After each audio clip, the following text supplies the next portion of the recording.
Good morning, happy Sunday, welcome to another weekly vlog. Today I'm here with Dan and we're going to do a walking tour of London, focusing primarily on the royal parks, royal gardens and residences here in London. We've got the bus over from London Euston to Kensington Gardens, but you can get the tube. The closest tube station is Lancaster Gate and it's on the Central line. Information on the walking tours will be found below in the description that we're going to do, and I hope you enjoy the video. So we're going to start our walking tour at the Italian Water Gardens, walk down to the Peter Pan statue, take a look at the round pond at Kensington Palace, then over to the Royal Albert Memorial where the Royal Albert Hall is, down to the Diana Memorial, Wellington Arch, stopping at Buckingham Palace to take a look from the outside, views from St James's Park, and then on to Westminster Abbey and the Palace of Westminster.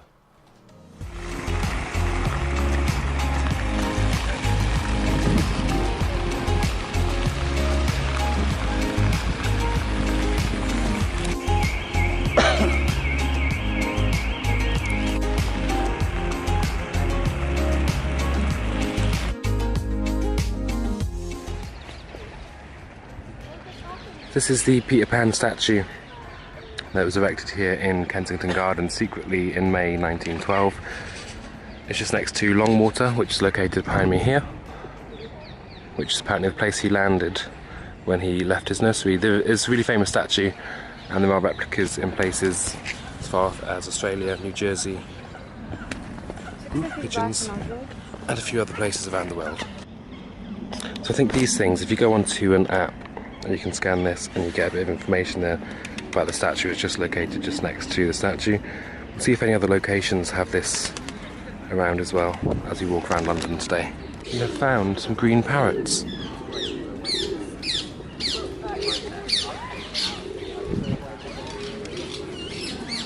So muddy.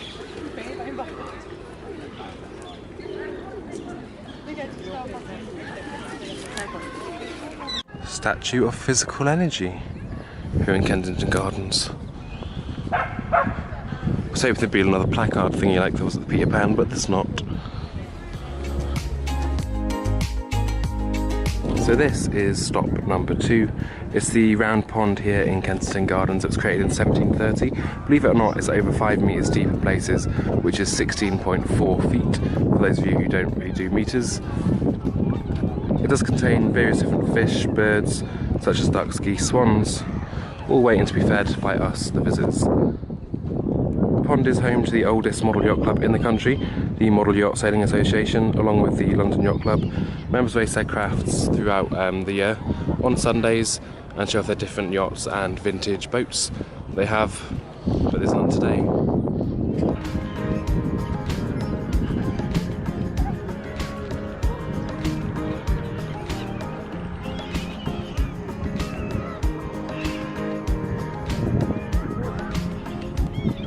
So now in between stops, walking from stop number 1, round ponds to the left of us and Kensington Palace just behind us. I thought we'd talk a little bit about the gardens as we are here now.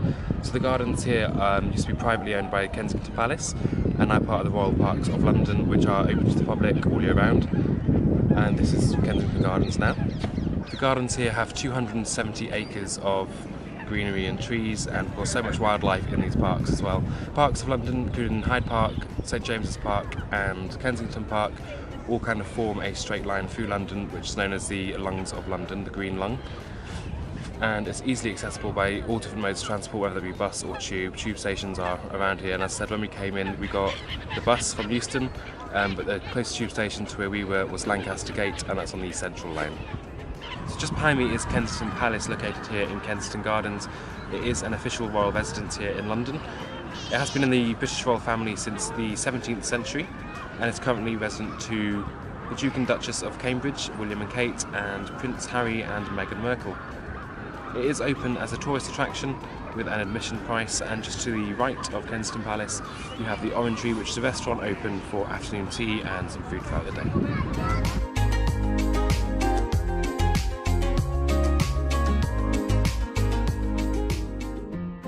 So we are still within the grounds of Kensington Gardens, but just across the road is the Royal Albert Hall. The Royal Albert Hall is a concert venue that holds many different acts throughout the year, and most famously it's held the summer proms since 1941. So the hall was originally supposed to be called the Central Hall of Arts and Sciences, but upon laying the hall's foundation stone in 1867, the name was changed to the Royal Albert Hall in memory of Prince Albert, who died in 1861. The Albert Memorial is just directly north of the Royal Albert Hall here in Kensington Gardens. It was built in memory, just as the Royal Albert Hall's got its name, for Queen Victoria's husband, Prince Albert. It's 176 feet tall, and when it was built cost £120,000, which in 2010 money was £10 million.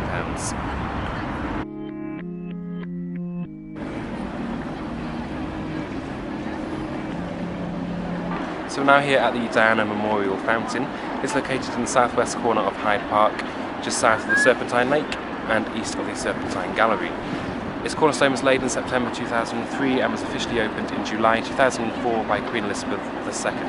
It cost £3.6 million.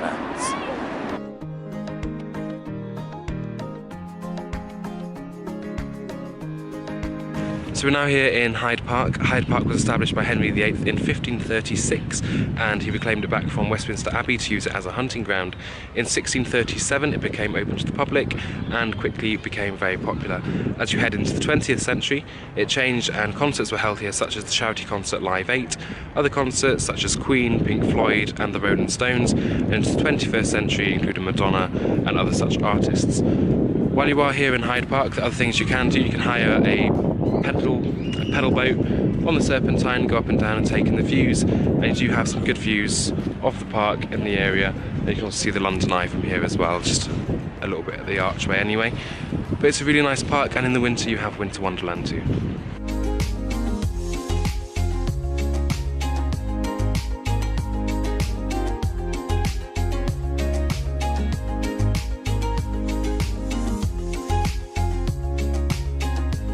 Wellington Arch, also known as Constitution Arch or the Green Park Arch, is a triumphal arch located to the south of Hyde Park in central London and at the western corner of Green Park. It is isolated on a traffic island. It was built in a different location in 1826 and moved here in 1882.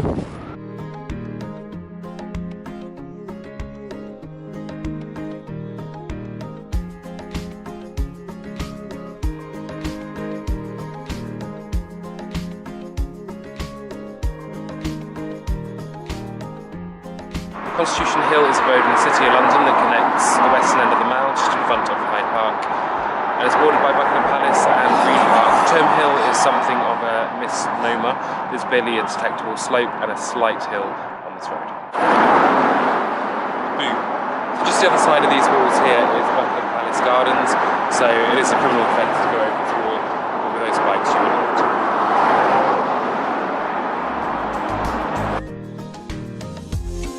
So we're now standing in front of Buckingham Palace. Buckingham Palace was originally built in 1703 as a large townhouse for the Duke of Buckingham.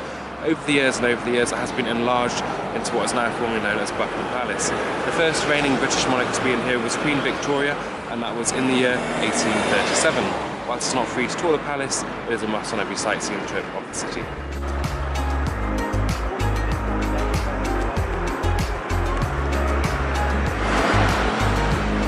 It's not in.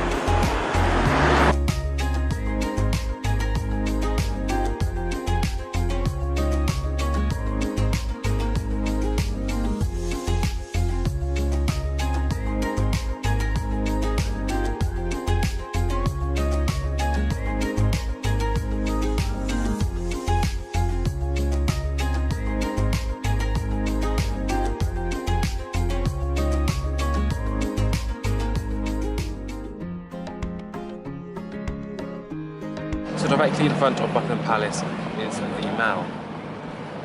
In the 17th and 18th centuries, it was a fashionable promenade bordered by trees. It was envisioned as a ceremonial route in the early 20th century, matching the creation of similar ceremonial routes in other cities around the world. The surface of the Mall is coloured red to give the effect of a giant red carpet leading up to the palace, and this colour was obtained using synthetic iron oxide pigment from Dean Chang Oxide Works.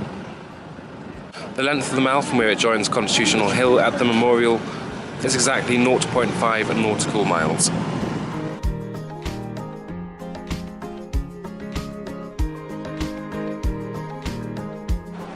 So just adjacent to the Mall and in front of Buckingham Palace you have St James's Park.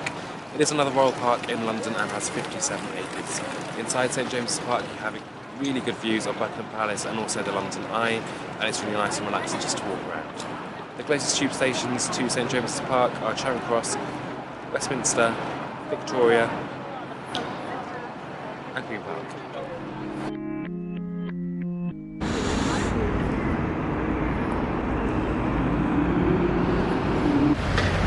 Westminster Abbey is a large, mainly Gothic abbey church in the city of Westminster. It is one of the UK's most notable religious buildings, and is also the traditional place for coronation and burial sites for English and later British monarchs.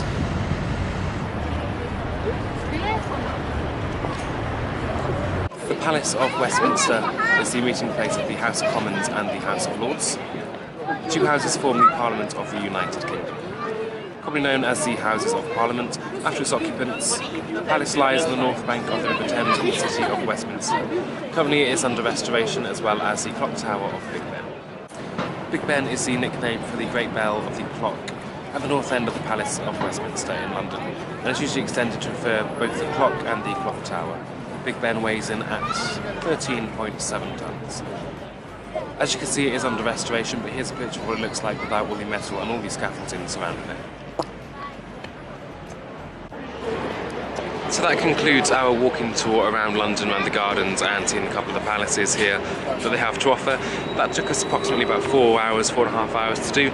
We did stop at every single stop, have a little look, take some photos, and we did also stop for a coffee and a little snack. I hope you enjoyed the video. For more information about where we stopped and the walking tour itself, click down below into the description, there's a link down there, and obviously the details of every stop we've done. And don't forget, if you liked the video, give us a thumbs up, and if you liked it that much, don't forget to hit that subscribe button below. Thank you for watching, see you next time.